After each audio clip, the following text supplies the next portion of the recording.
Hello and welcome to the Driving Women's Access to Mobile Business Skills Learning, the mobile technology sector's multi-billion-dollar opportunity online event and panel discussion. Delivered in partnership with the Cherie Blair Foundation for Women in collaboration with CW Cambridge Wireless and supported by Synergy Solutions. This webinar is the second in a series of 4. Today, we know that SMEs across the world have had to rapidly digitalize to survive the impact of COVID-19. In low and middle income countries, millions of SMEs are turning to mobile technology to help them to adapt. In fact, mobile handsets are powering entire businesses like never before, connecting entrepreneurs to information, skills training, networks, finance, and other vital services. But not everyone is able to take up these opportunities. This event will seek to discuss the interrelated factors that drive or impede the adoption of mobile technology amongst women entrepreneurs, and specifically the impact on the development of business skills. The webinar will last about 1 hour, during which time we will explore the barriers to gender equitable mobile and skills access and what we can do collectively to address this, in addition to the huge potential this brings both to the mobile technology sector, other stakeholders, and of course to the women entrepreneurs themselves. So just some housekeeping for you. We're using Zoom, as you can see. This webinar will be recorded and sent to you after the event, so you should get this by Thursday. The webinar is divided into 2 parts or 2 sections. The first part you will hear from each of our speakers, and I will answer some questions. The second half will be a panel discussion. So if you have a question during the panel's discussion, just raise your hands virtually by selecting participants at the bottom of your screen, and we will come to you in turn. Then turn on your video and mic and ask your question, but of course before introduce yourself and your company also. If you don't want to speak, you can still submit your questions by chat. So just some information about our partners. The Cherie Blair Foundation for Women has supported over 160,000 women entrepreneurs in more than 100 countries since 2008. In addition, the foundation launched the 100,000 Women's Campaign in Davos earlier on this year, with a compelling vision to support a further 100,000 women entrepreneurs globally by 2022. CW Cambridge Wireless is a not-for-profit, members-owned organisation with a mission to help our members network, learn and grow.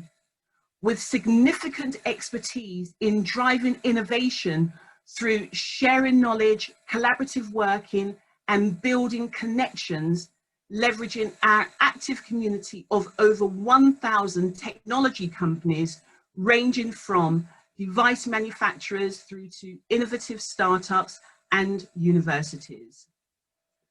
So we are pleased to have with us today Helen McEachin, who's the CEO at the Cherie Blair Foundation for Women, Claire Sigthorpe, who's the head of Connected Women at the GSMA, and Sylvia Malinge, who's the Chief Customer Officer from Safaricom PLC. We've brought together a select group of leaders from around the globe to join our growing community and participate at this intimate, exclusive event. So welcome to you all. So just so you know who you're listening to, my name is Ola Rugbu and I'm the CEO and founder of Synergy Solutions, a specialist consultancy practice focused on helping companies embrace digital technology safely whilst remaining resilient and responsive to the rapidly changing environment. I'm also on the board of CW Cambridge Wireless, and I will be your chair for today.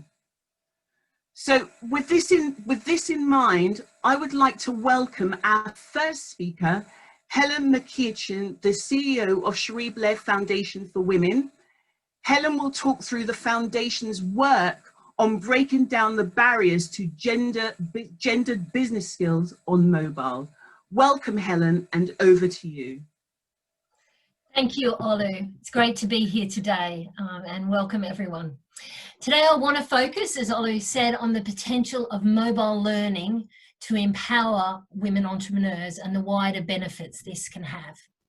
Before the COVID pandemic, the skills gap for women entrepreneurs was already costing the global economy trillions. But with the crisis hitting women's businesses hardest, women are predicted to get further behind if we don't have a gendered response. Could I go to the first slide, please? Thank you. McKinsey has suggested that the difference between a gender regressive response to the crisis and one that promotes gender equality could add as much as 13 trillion to global GDP by 2030. 13 trillion. So that's a big gendered benefit. Next slide, please.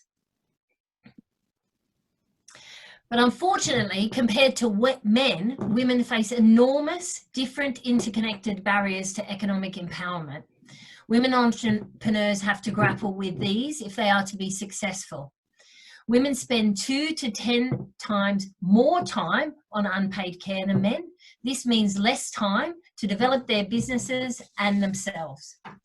Discriminatory norms mean they can struggle to access finance, information and networks and be held back by internal barriers affecting their aspirations and self-confidence. So empowering women entrepreneurs is not just about what business skills an entrepreneur needs. For women, it's important how those skills are provided. Skills training that takes account of how time poor they are is vital. Training that is holistic with links to networks and finance is key. Training that builds confidence and soft skills so women are able to navigate contexts that are dominated by gendered stereotypes. At the foundation, we've found that mobile learning is a key part of a gendered solution to enable women entrepreneurs. If done right, the impact can be enormous. Rather than explain the detail of this myself, I'd like to now share a sneak preview of a video we've only just completed, which will officially launch next week. It is showing a case study from a pilot that we've just run in Kenya, thanks to our partnership with DHL Express. Please show the video. Thank you. When a woman is empowered, then the family is empowered, economies are also empowered. It's a very powerful combination.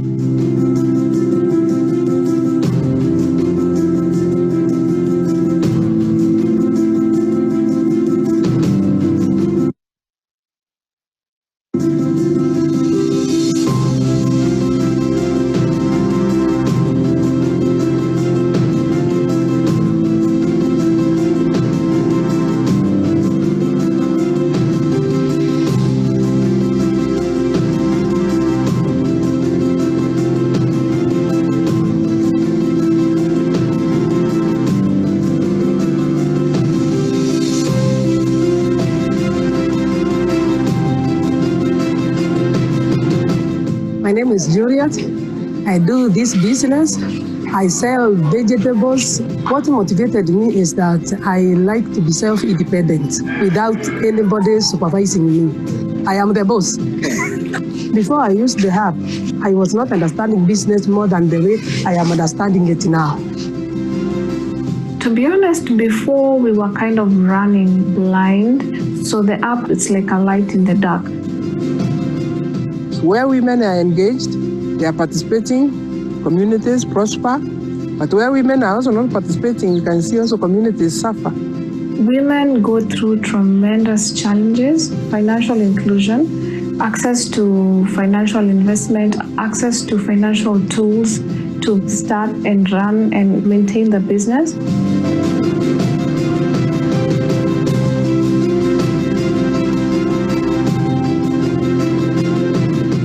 I'm dealing with online business, and I learned it through the Haventure apps. After posting it, I see some people liking it and asking some questions. Now, I have now developed these many customers online.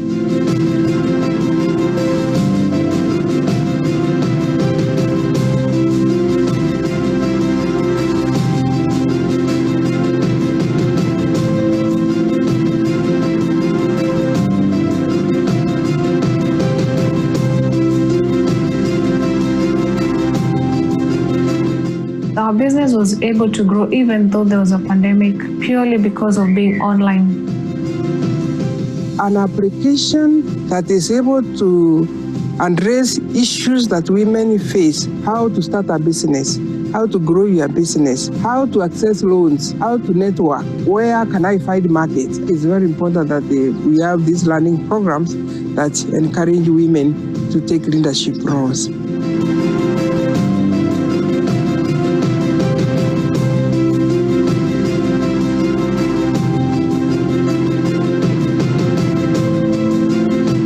The status of women entrepreneurs in Kenya is a bright star rising. Whenever there's an opportunity for them to learn better skills, especially through our venture, is something that we welcome wholeheartedly as a government.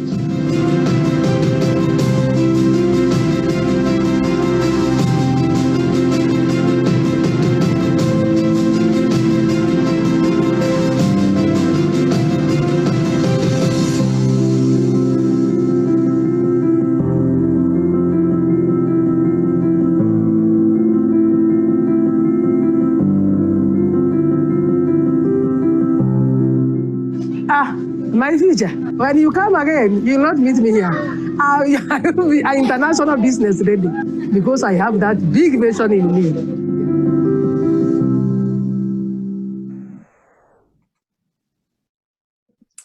Thank you. I hope that video and that incredible woman entrepreneur at the end brought the potential of mobile learning to life. The foundation started testing approaches to gendered mobile business skills training back in 2012, and then we were able, with our early tools, to reach 100,000 women to improve their businesses and grow their enterprises in Nigeria, Indonesia, and Tanzania. Since 2018, when we launched this Her Venture app that you've just shown, it was first launched in Vietnam, and you can see some of the stats that we had there. And we've had a similar experience in Nigeria, where it's also been available for several years. So far, the Her Venture app has reached 30,000 women in an extremely cost-effective way to deliver business skills training. And we've been able to do that with some of our partners like Qualcomm, ExxonMobil Foundation, DHL, and USAID. Next slide, please. So I just would like to conclude by saying we believe it makes business sense for mobile companies to help ensure women entrepreneurs can benefit from the skills, finance, and business opportunities of a mobile-enabled future. They could have a potential role in steering women to the support, products, and services they need to grow their businesses and in turn lift economies. This is a vital contribution that the mobile sector could give to women's economic equality and achieving SDGs 3 and 5. Thank you.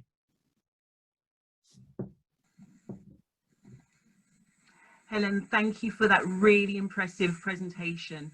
Now, in the interest of time, we're going to move on to our next speaker, Claire. Claire Sibthorpe, who's the head of Connected Women at GSMA. And Claire will provide us with some insight on the latest research and findings on some of the barriers that they are seeing related to mobile digital inclusion along the lines of gender and the impact on skill. And welcome, Claire. Great to have you here.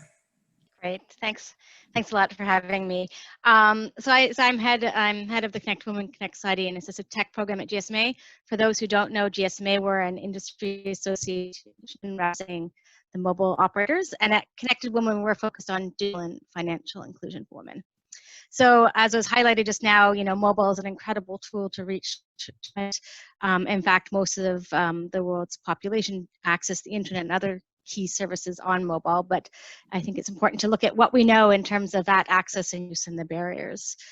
We do an annual mobile gender gap report, which provides data on the scale of mobile access and use across low and middle income countries and the barriers, how they're changing. So I'll share some insights from that. That this report, this is this year's report, which was published just before COVID. We'll be publishing next year's report, which we'll see after COVID last year. Unfortunately, I suspect that it will be not as such a great story, but let's we'll be sharing that. So maybe you can go to the next slide. So this slide looks at and I should say that also that we're also very grateful for the support of our funders of the foreign UK aid and Swedish CEDA for allowing us to do all this great work. So this slide just focuses a bit on the gender gap in mobile internet access and use in low and middle income countries. Not a great surprise, there is a gender gap. So women are, this isn't the absolute gap, this is the relative gap. So women are 20% less likely than men to use mobile internet. We are seeing that this has declined. So if you look at the gray circles are from 2017 and the red is from 2019, so it's gone down from 27%.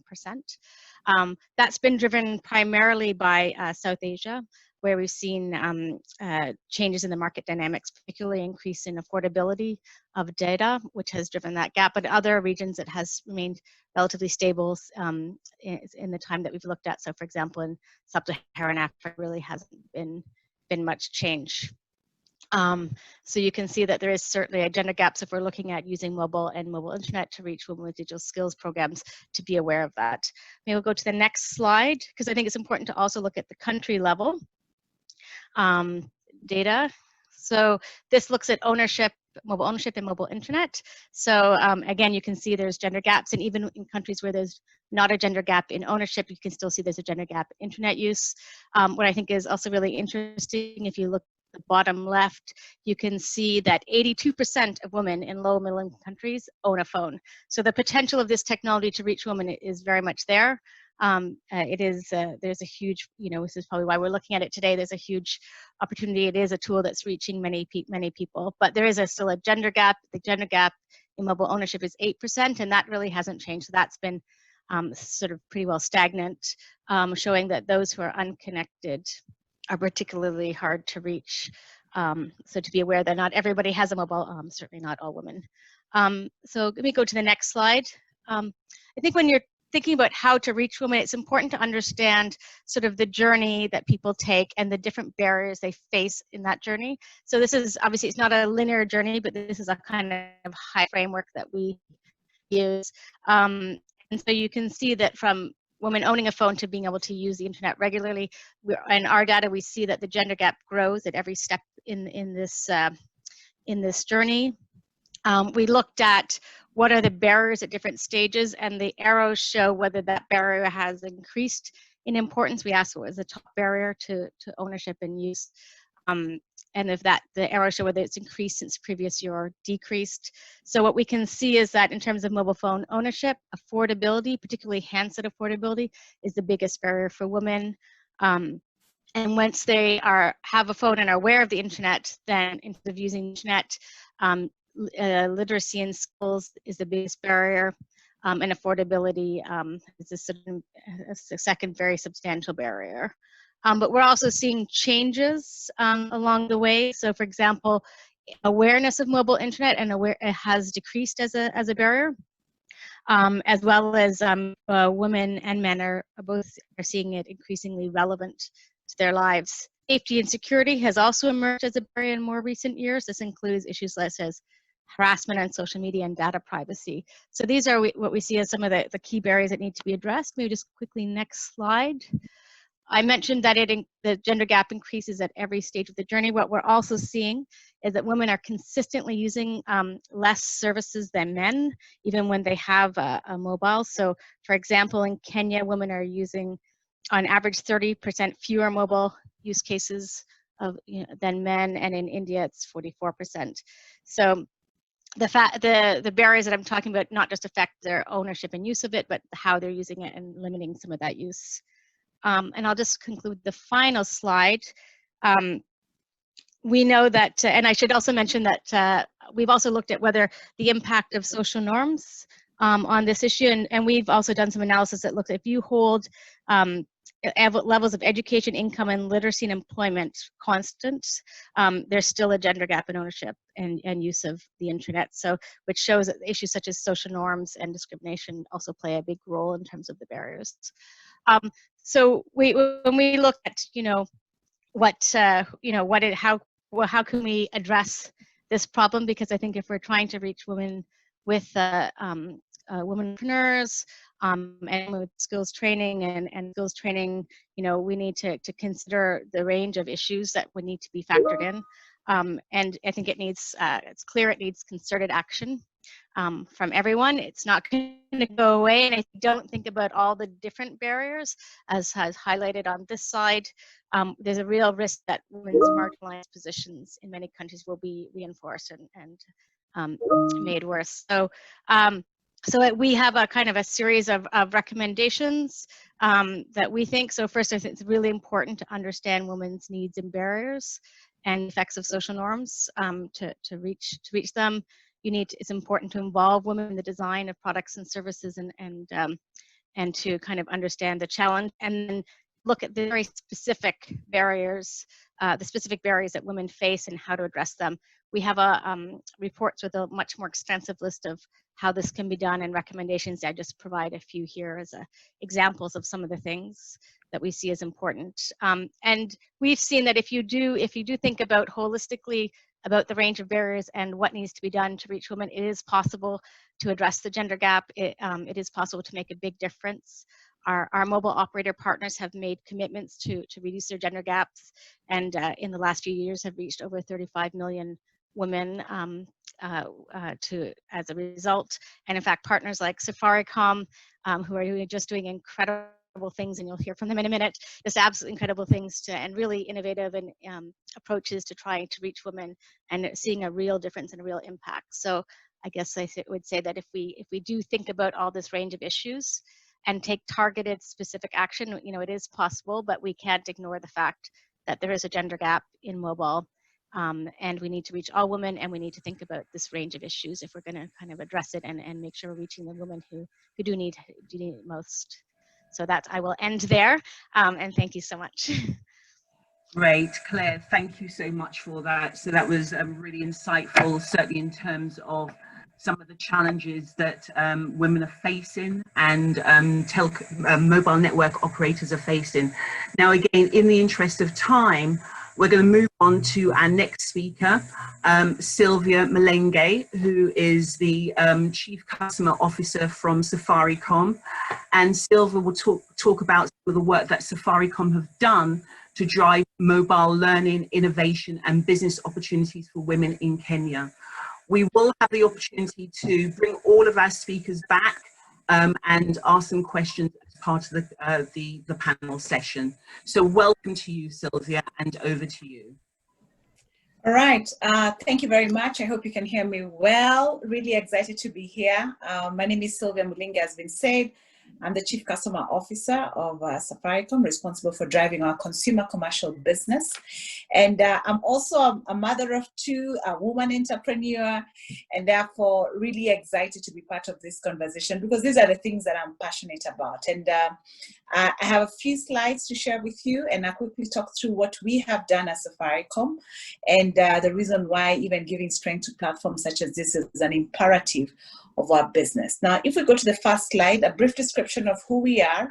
So we just celebrated our 20th year anniversary as Safaricom 2 weeks ago. So kind of getting out of our teenage years and getting into the age of maturity as a business. We have we're a purpose-led organization, and our vision is all about transforming lives. So we put purpose before profits, we put reputation before revenue, and that is the reason why we pay attention to things that really drive a lot more participation of all parts of society, because we believe we have to be an organization that represents the whole interest of the society that we are privileged to serve in. Another firm belief that we have as an organization is that you cannot have a strong company that exists in a weak society. And therefore, the reason why this conversation is important for us is because we know if we bring a lot more women to the table who then represent the face of the communities that we serve, then ultimately we are building a bigger and stronger society, which then creates a good place for a company also to be able to thrive in. We're probably very well known because of M-Pesa. M-Pesa is one of our greatest exports as a country and is the world's most developed mobile money payment system. It's about 15 years old right now. And with M-Pesa, we've been able to drive a lot of financial inclusion for women who previously were left out of the economic sector, or they had to work to get access to fund or even savings through using their husband's bank accounts. But the penetration of M-Pesa has really driven financial inclusion to the ranges of 80%, just simply because every person now has an opportunity, equal opportunity to get access to savings, get access to credit, get access to participating in the velocity of the economy simply by owning a mobile phone. And it's an SMS-based service, so available to everyone. Even if you don't have a smartphone, you can be able to access the service using your feature phone. As a company, our base is made up of about 54% women.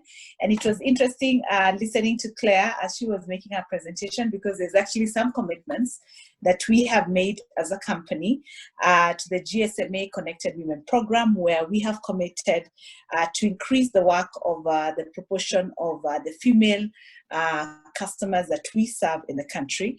Currently, of our total base, we have about 54% are men and 46% are women. So we have given a commitment to reduce that gap so that we're able to drive a lot more inclusion, especially in the data space, because data is driving a lot of the economic outputs that we're seeing in the country today. So the more we have women participating in the getting included in the internet age and ensuring that they're not left behind, the more we are driving positive economic outcomes for them.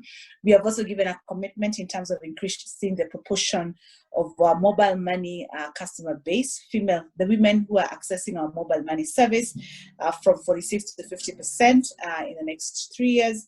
And then also even increasing the number of women who have access to credit through our platform from 43% currently to 50% within this next space of time, within the same period of time. So for us, this is something that we do every day, and that's because we have signed up to the SDGs. 9 of the SDGs are embedded in the way we do our businesses today. We are committed to ensuring that no one is left behind, and therefore my excitement even as being part of this conversation is because it contributes to the work that we are doing in ensuring that we not only drive our purpose, but we also ensure that the integration of SDG 10 in terms of reducing inequality, and also SDG 8 in terms of creating decent work and economic growth opportunity for all, is something that becomes a reality in the way that we live on this day by day. Now, if you go to the next slide, I want to give you 2 illustrations of what we have done to be able to achieve this. And because of we're under pressure of time, I'll be very quick about it.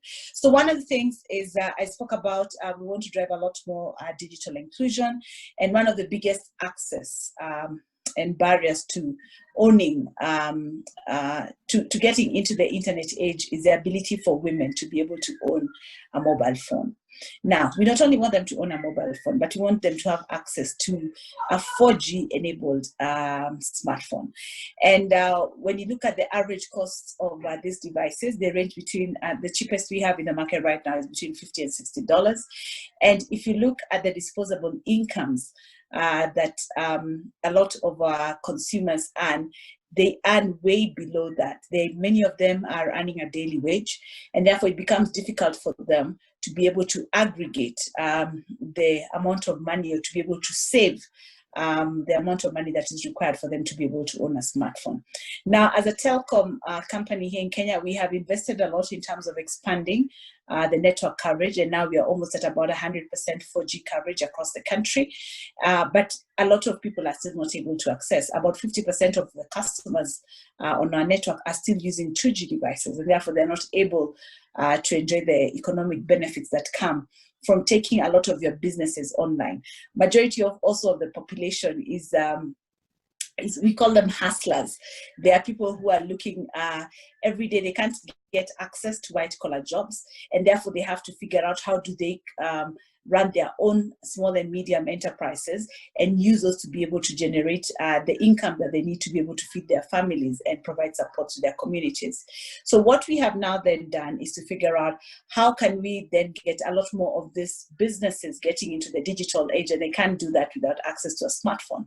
Now, trying to do big things alone you may be able to do it, but it takes time. But we decided that the fastest way to be able to do this was to do it in partnership. So we worked with Google, who have been a fantastic partner to us, as well as one of our device manufacturers called Tele1.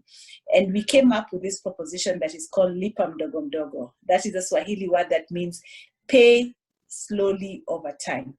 What this allows, it allows our customers to be able to get access to a 4G smartphone by making a deposit of about $10, right? And after they make that deposit, they are able to pick up their smartphone. And then based on how much they're earning on a daily basis, they repay us progressively over a period of time, normally about 270 days within a year. That means that they are paying us roughly around 18 cents on a daily basis from their daily wages that they earn as their repayment towards a mobile phone. Now, this has been very well received in the markets because it means that you don't have to probably do a lay-by kind of scheme where you have to progressively put the money away and then get access to the mobile phone later. Instead, you make a deposit, you get access to the phone immediately, and then as you use the phone to begin to generate income for yourself. So people bringing in their businesses online onto WhatsApp, onto things like Facebook. And as they create more visibility for their business, and they're also able to market and also even get access to information that helps them to be able to grow their businesses, then they generate income and they use that income to repay back the mobile phone. This has been well received. We are very excited to see some of the outcomes that are there. We just started this about 3 months ago. I haven't yet seen the results in terms of determining how many women are taking this up versus men. We should be able to see that in our next data report, and I'll be happy to share that. But the good thing is that it's helping us now to be able to begin to achieve some sense of scale with regards to addressing this barrier that we have had around access to good quality smartphones, and therefore helping us in the commitment that we have given of reducing that gap that is currently there from the digital divide. Now, this obviously creates a lot of opportunities for people to engage in e-commerce. It creates opportunities for a more just society because all members of the society are now represented and women are not left behind. It ensures that as we uplift individuals, we are uplifting communities, which therefore progresses us all and result in positive social and economic growth. Now, this smartphone financing plan, as I said earlier, we have delivered it in partnership with 2 big partners. And I think for us, we are looking to at least bring an additional 1 million customers in the next 12 months into the internet space who previously have been excluded through this flexible repayment plan that we have. We are able to leverage the information that we have about our customers, how they use their different products and services on our network. They're able to leverage the M-Pesa platform that I spoke to be able to make their daily payments. And of course, even as we work with them on their journey, we're also providing them with additional content in terms of how they can be able to improve the quality of their businesses, how they can be able to market their businesses better, giving them access to market information that all in all propels them forward. So I think this is something that we're really proud of, that we'll be tracking and reporting back through the different forums that we have to see how we are able to uplift the society that we are serving, and ultimately realize that vision of creating a stronger community. Right. The second thing I'll speak to quickly is just around what we have also deliberately done as a business. If we go to the next slide, around also addressing the inequality that is there. Now, if you look as a telecom company, we are one of the highest spenders in this economy from a capex perspective, just because of the nature of the investments that we make in telecom equipment. And we actually went out and did an internal survey and said, we are standing for women. We want more women to be participating in business. But actually, how many women today are doing business with Safaricom?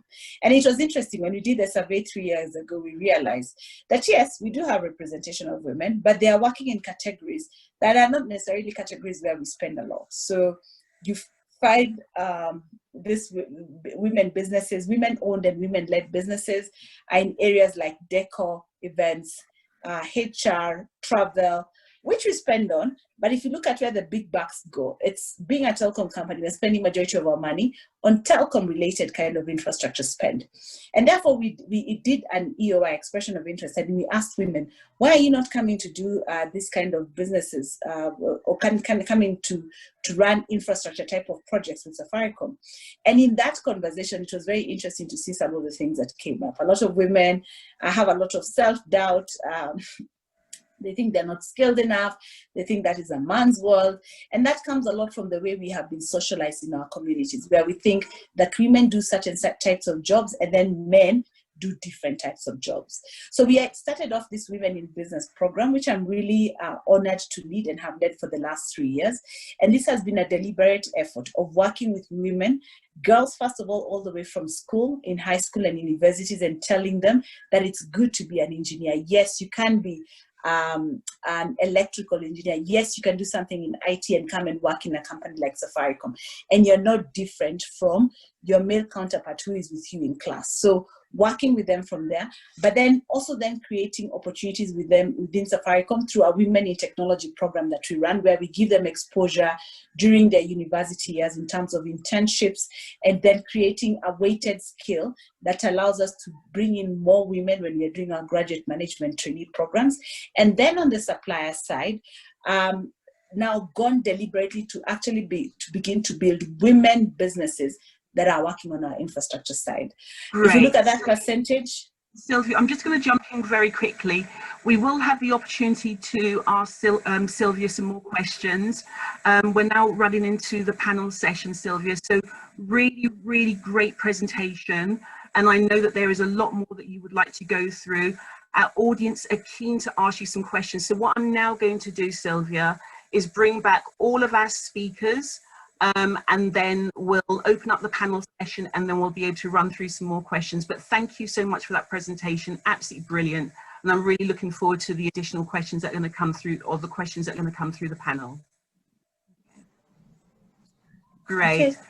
Thank you so much. Welcome back. And I'm sorry I had to jump in and stop you mid-sentence, Sylvia, but we'll, I'd like to invite the audience back. And I'm sure that you have a lot of questions for each of our speakers.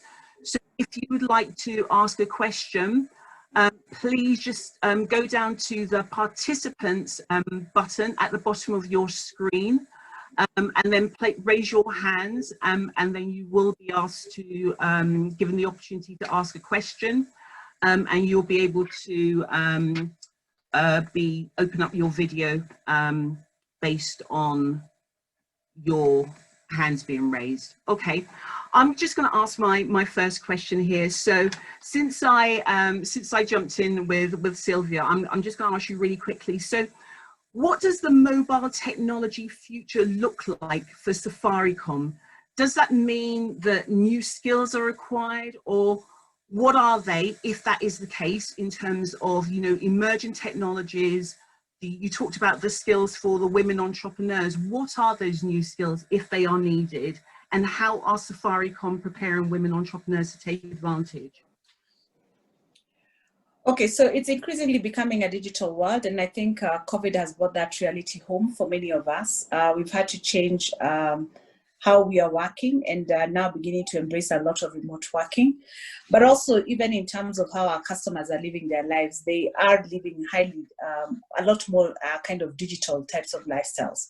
So for us, the question we ask ourselves is how can we become a digital enabler of our customers' lifestyles?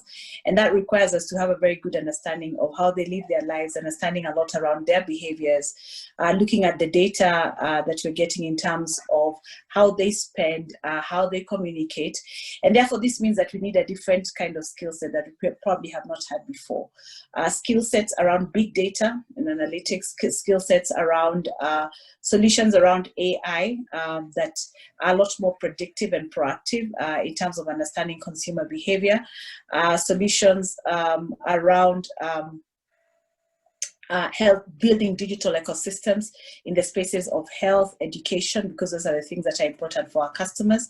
So we need to grow that crop of digital talent, which we currently don't have. And that's why I was making reference to working with universities, beginning to invest at an early age so that we can now begin to get that interest. But we do have a challenge. I mean, we do not have enough data scientists that we need in this country. We don't have enough people who understand machine learning and AI. So it's something that will need to be progressively done, but we have to build the talent from the very beginning. Thank you. That's brilliant. Thank you so much, Sylvia. Helen, I've got a question for you.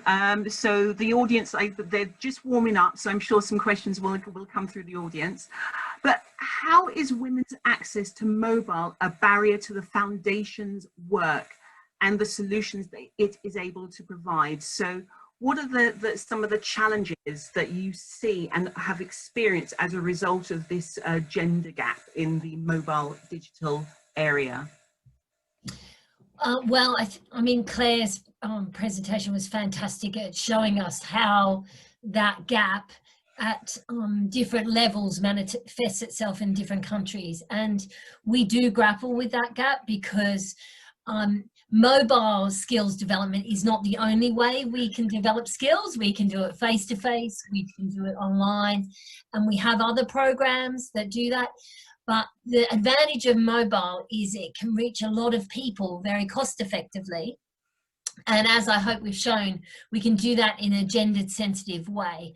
So where there is that gap, both in access, which is often, sometimes the woman owns the phone, but she doesn't really control it, or her only access to a phone is a phone that is owned by someone else, her husband, her son, her brother, you know, because of those gendered barriers. So that can be a problem, that the woman is not having regular, frequent access to the phone.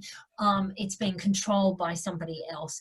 Obviously the literacy, the digital literacy, I think Claire also mentioned mobile internet access. A lot of the better skills development programs are going to be on mobile internet, and so therefore if you have a very basic phone and you don't have access to that, or you don't have the skills to learn it, you're going to be disadvantaged, and of course our program then may not be able to reach you. We do very simple things. Sometimes we pay for data for women. That's something we've done in the COVID crisis, really trying to help women get over that affordability barrier that Claire mentioned. We try to provide training for women to help them. Pre-COVID, we would get groups of women together and support them to understand how the app worked and sort of to market to them and guide them in using it. So there are different ways that we use to intersect with the barriers that Claire's mentioned. But if women don't have access to mobile internet, it does limit the potential of this area to help them, and you really need to look online.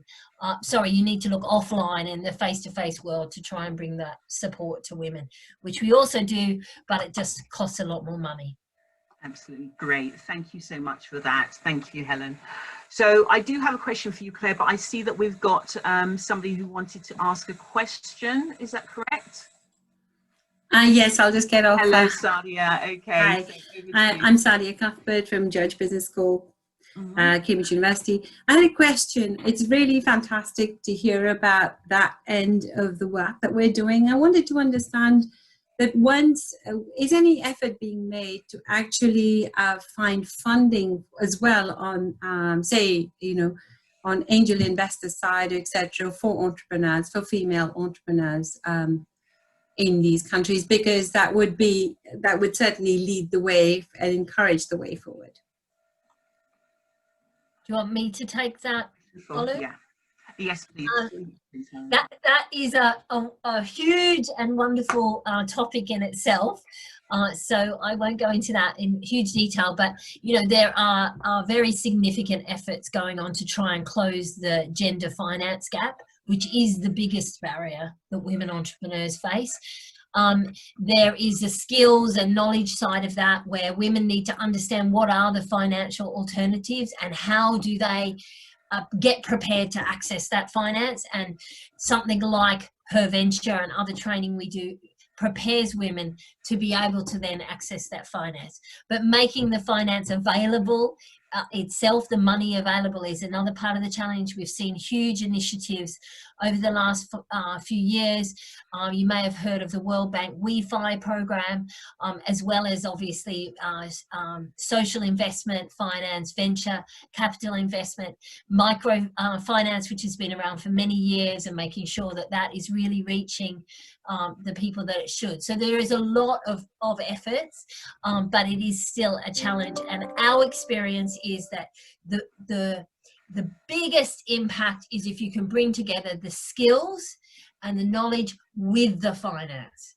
The two have to come together, because otherwise women get access to finance, but they don't necessarily have the skills to finance it. And that's where we see people getting into a terrible problem, because ultimately they just end up with debt because they have inappropriate finance or finance for a business that is not successful. So bringing those two together is, for us, the key opportunity. I would just add that, so we at GSMA, we also have innovation funding available, which we try very hard to try and target women innovators and entrepreneurs through our different innovation funds. But as Sylvia highlighted in her presentation, it can be a challenge to convince to convince women to apply, and while we get a lot of good applications, so the funding's there, but we don't always get quite the level of applications despite targeted efforts. So there's work to be done in that space as well. But I think there is funding. It's just providing the sort of support as well that's needed. That's great. Thank you. Well, thank you. Okay, great.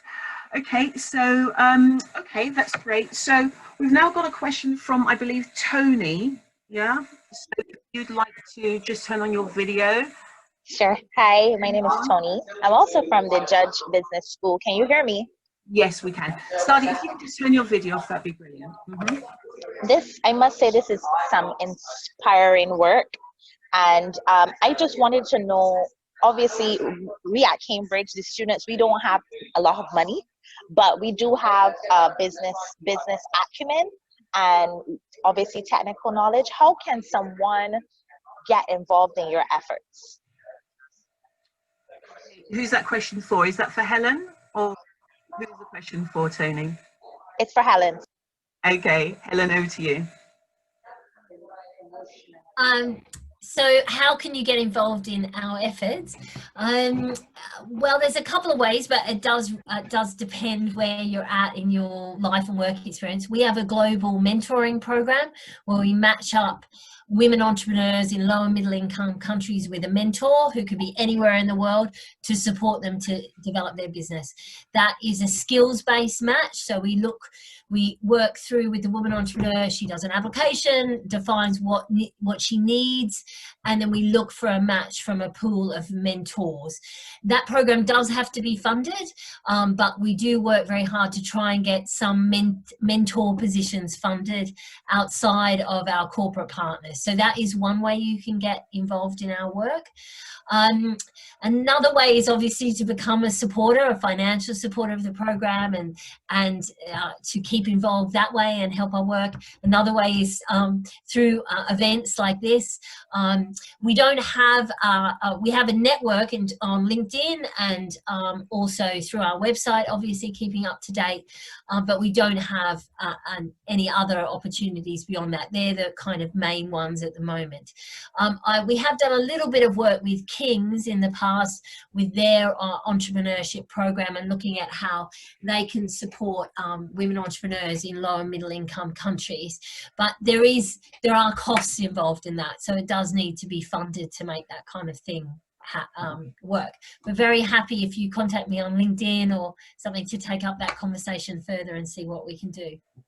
I definitely will. I just shared with a group of females from our MBA class the presentation that I was in it, and a lot of them are very keen on assisting and working in whatever way we can. Thanks. Great, excellent. Does it answer your question? Yeah. Okay, great, excellent. Any more questions? So, okay, so this is a question for Sylvia. So this is from Lulu. I've noticed that there are serious knowledge gaps in terms of research into specifically how growing access to mobile can improve women's entrepreneurship by increasing the ability to facilitate access to skills development. How can sectors collaborate to conduct this research and produce actionable cross-sector findings? I think that's why we have organizations like the GSMA and the work that we are doing with the Connected Women program, which I spoke to and referenced earlier. Really proud of that piece of work because it cuts across countries, it cuts across different organizations, and everyone who signs up to that and commits to that, then we are all working towards the same goal.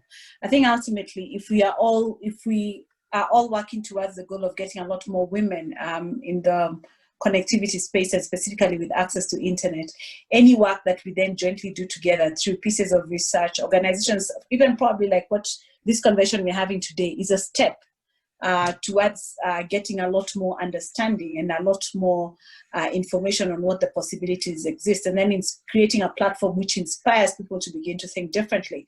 So I think it's aggregations of groupings such as this, the work that is being done through GSMA, that allows us to have forums where we can determine what is the type of work that needs to be done, what is the amount of effort that needs to be invested from a skill development perspective. And with everyone participating, when we come together, great things happen. So can't wait to see then what the possibilities are. Absolutely. Thank you so much for that, Sylvia. Okay, so we have another question. Someone raised their hands. Is that right? Was that Jocelyn? Or... Okay. So while we're waiting for... Okay, Jocelyn, yes. Welcome, Jocelyn. Do you want to go ahead and introduce yourself and ask your question? Thank you. Yep, so my name is Jocelyn Williams and I'm the Business Development Director at Everyone Mobile. Our focus with mobile is on behaviour change and real world behaviour change, much like yourselves. And my question was around monitoring and evaluation of that. Much of what we do is remote and it's sort of fed back by communities, but we do also try and do things like using vouchers to actually see change in real life in a sort of, you know, quantitative manner. But I wondered if you all could speak a little bit about remote or non-remote monitoring and evaluation, where you track the impact and the changes in behaviours from these really interesting programs that we've heard about. Jocelyn, who's that question to, or who do you want to start with? Perhaps with Helen. Okay, Helen, first. thank you. Thank you. Thanks, Jocelyn. So we monitor the use of the app. I'm probably not, I'll admit, not the person who's closest to the day-to-day operation of that.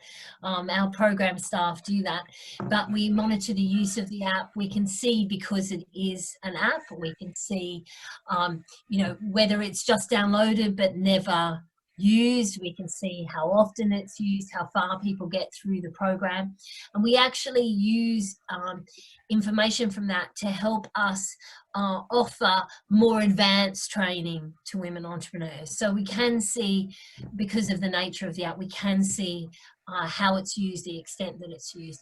We also then, we take baselines and then we take midlines and end lines with all of our programs, but we do with the app, and some of the stats that you saw in the video and in the presentation have come from those evaluations. So we usually do an independent evaluation.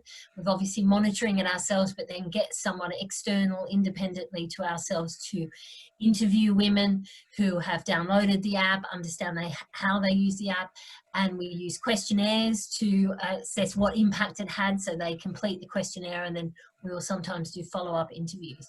I mean, we look for measures that are linked to our mission. So we are interested in the business success, but we're also interested in the impact on confidence, agency that women have in decision-making in their lives, as well as, you know, have they put on employees, have they got new customers, have the revenues increased, have the profits increased, et cetera, et cetera. So we're looking for both of those things. We are very passionate about improving our monitoring and evaluation, and it's an area we're investing in at the moment. But we are also very keen, and I think, I don't know if the speakers mentioned it, but gender disaggregated data is a massive issue, and I'm sure you're familiar with that. And I think there's a real opportunity with mobiles to help us get much more gender disaggregated data. Now, we'll have to really be thoughtful about how we do that, but I really hope that we can understand much more about what women's experiences are, what the stereotypes they're facing, the barriers, and really get closer to that through using a mobile. So I definitely don't have all the answers, but that's some of what we do and some of what we'd like to do. Others more. Happy to jump in on from our side. So, so first of all, we look at we're incredibly data driven, and as something like we try to collect and provide some answers to help others to tackle this. And a couple of comments on gender. So. So first of all, when you're looking at mobile users, if you're looking at that data, depending on the country that you're in, it may not be accurate from a gender perspective. So for example, in places with strong social norms like South Asia, often men will purchase the phone on behalf of a woman. So the user will be registered as a man, the phone will be registered as a man, but the user is a woman. So you need to think about these things quite carefully. We've created a machine learning toolkit for that can be used to sort of accurately identify the gender of the user rather than the sort of registered person. I say that's not in all countries this is a challenge, but in some countries this can be a big challenge. So we have done quite a bit of work to try and improve the accuracy because of some of these social norms issues. We've also created a methodology for analyzing customer data with a gender lens. So if you have an app or a service, a methodology for how you can analyze that data to really understand, which is all of this is public, by the way. I understand, how how people are using it and where people are dropping off and stuff. So, but also we think it's really important. I mean, the supply side data can only go so far. We really need the demand side. That's why we do these surveys, these nationally representative surveys, which is where some of the findings I shared earlier were from. But we're also trying to understand, I think, some of the earlier questions about what is the impact of mobile. So we've just started a longitudinal study that's looking at what is the impact of mobile access and mobile internet access specifically on women's well-being, and how can we measure that over time, and to try and answer again some of these, because if you can really understand how women are being impacted positively, negatively, use cases, it makes a bigger difference. So we're through different mechanisms. So I think there's both supplier side data, which has can do a certain amount, but I think it's also really important to be getting, the information from citizens and looking at tools that can do that. So, but yeah, data is critical if we're going to address this issue and understand what's happening. Thank you both very much. Great. Okay, fantastic. We're literally running out of time now. Really insightful sessions. So I'd like to thank all of our speakers and for all of you that asked the question. So what we're now going to do is just to summarize some key points here. I think the key here is that driving women's access to mobile business skills, there is more work to be done. The gap is significant, as we know. Some of the key themes here around collaborative working, alignment with UN SDG goals, the importance of data, making sure that you as an organization are future-proofed So understanding what skills are needed in the future and being able to prepare for that. And that will help in terms of achieving the goal, which is to improve access to mobile business skills amongst women entrepreneurs within low and middle income countries. Okay, so I'm literally going to race through and just say, in terms of next steps now, this conversation is just the start of an ongoing conversation. And what we really want to focus on is not just have the conversations, but taking a step forward now in order to collaborate and start to address some of the challenges and the barriers that have been discussed today. So post-event, our team will be in touch with you and we'll send through the recordings of this webinar, which you'll receive, as I mentioned before, by Thursday. You will also get a link to our survey, so you'll be able to complete your evaluation as well. So the team will send that through to you.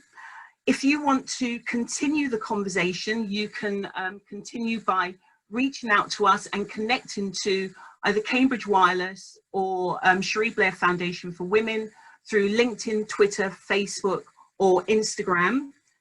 And if you have any specific questions relating to any of the themes or any of the areas that we discussed here today, you can contact the Cherie Blair Foundation.org. So the address is down below there. So you can also join in the campaign to support the 100,000 women entrepreneurs by 2022. And also, as Helen mentioned, the Mentoring Women in Business program. So there is a contact email or contact address shown here.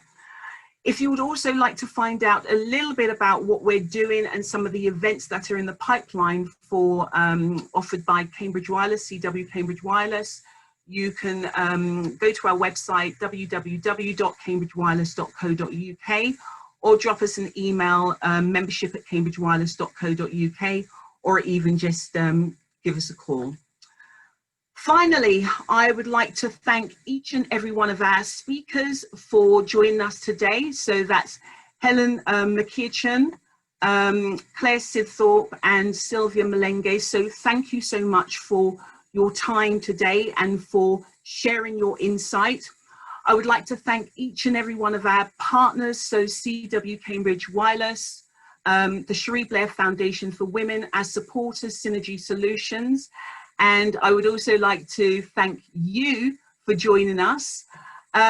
Before we leave, I would like to just bring your attention to the next event, which will be taking place in spring 2021. The team will reach out to you with some further details in terms of when that will be taking place. And the final thing from me is to say,